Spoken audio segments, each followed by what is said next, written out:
الله الرحمن الرحيم. في حوار مع الأستاذ هاني طلعت راديو فني أشعة مستشفى حميات طنطا.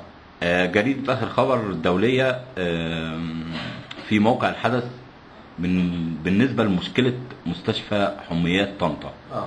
ايه المشكلة بالظبط ازاي؟ هو المشكلة أنا طبعا كنت شغال قبل كده في مستشفى المنشاوي العام بطنطا، وتم نقل تعسفي إلى مستشفى الحميات. ولما وصلت مستشفى الحميات وقعدت فيها لقيت بعض العمال والموظفين من المستشفى يقولوا إن في أموال بيتم أخذها بدون وقع حق من مشروع اسمه مشروع فيروس سي. ابتديت ان انا اتقص على مشروع فيروس سي، لقيت فعلا ان في بعض الاطباء وبعض الاداريين بياخذوا اموال بدون وقع حق. اضطريت ان انا ابعت بعد 25 يناير الثوره، قلت اكيد يبقى في ناس هيهتموا بالموضوع لان دي ثوره. ابتديت ابعت جواب بريد سريع دولي الى وزير الصحه الدكتور اشرف حاتم. قلت له في البريد السريع الدولي مع الاسطوانه مصورها مع استمارات مع اوراق معتمده، ارى سياده الوزير هذا الموضوع، فتم تحويله الى لجنه تقصي الحقائق بواسطه الدكتوره كريمه اللي هي لجنه تقصي الحقائق، وايضا الى معهد القومي للفيروسات الكبديه والى وزير الماليه. تم تشكيل هذه اللجنه على اعلى مستوى. جاءت هذه اللجنه الى مستشفى حميات بطنطا وتقابلت معي وقالت لي ايه الموضوع اللي انت بتحكي عنه ده، في سياده الوزير مهتم جدا بالاموال اللي تم اخذها بدون وقع حق.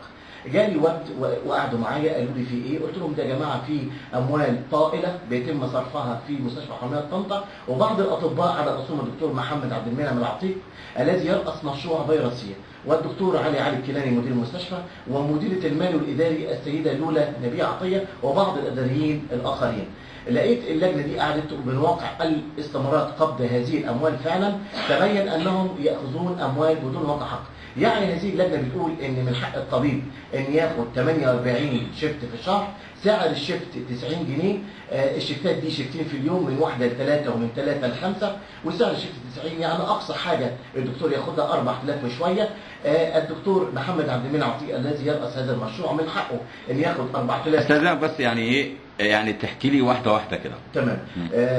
الدكتور محمد عبد المنعم عطيه المفروض ان ياخد من واقع الشيفتات ياخد 4000 يعني ونص وكسور. تمام. طبعا هذا الدكتور المفروض هو رئيس هذا المشروع او بيديره، بياخد 1000 ونص كاداره، يعني بواقع المبلغ توتال يعني اداره 1000 ونص و4000 او 4000 وكسور، يعني 5000 ونص او 6000 جنيه تقريبا. لا هو المظبوط من قرار الوزير اللي هو 642 لسنه 2010 لا يتعدى هذا الشهر الدكتور عن 5830، لكن في الواقع من واقع الاستمارات مفاجأة كبيرة جدا، وانا بهديها للناس كلها. هذا الدكتور بيتقاضى ممكن يتعدى ال 30000 و40000. الكلام ده مش انا اللي بقوله. 40000 جنيه؟ 40000 جنيه في الشهر من 6000 جنيه تقريبا. لا ده 5830. ماشي انا بقول تقريبا. تقريبا. وبعدين الدكتور علي الكيلاني مدير المستشفى بيتقاضى في الشهر بين 20000 جنيه، السيده لولا نبيه عطيه بتاخد 12000 جنيه. دي شغاله ايه مدام لولا؟ دي مديره مالي واداري، وبعدين هي متستره على هذا الوضع، وهي تعلم تماما ان دي كلها فلوس بتتاخد بدون وقع حق. طبعا اللجنه لما جت قعدت مع الموظفين المستشفى، الموظفين كلهم مستائين وقالوا الوضع ده سيء وفلوس بتتاخد ومفيش عداله في التوزيع، والناس دي محتكره هذا المشروع لصالحهم. طبعا الدكتور محمد عفيف بيعرف الناس كلها، بيقول انا ليا اتصالاتي بالوزاره وليا اتصالاتي بناس عارفهم، ما حدش يقدر يأذيني ولا حد يجي جنبي. استاذ هاني لو سمحت، ما عادش في حاجه اسمها اتصالات، ولا عاد في حاجه اسمها معرفه، ولا عاد في حاجه اسمها واسطه. احنا بعد ثوره 25 يناير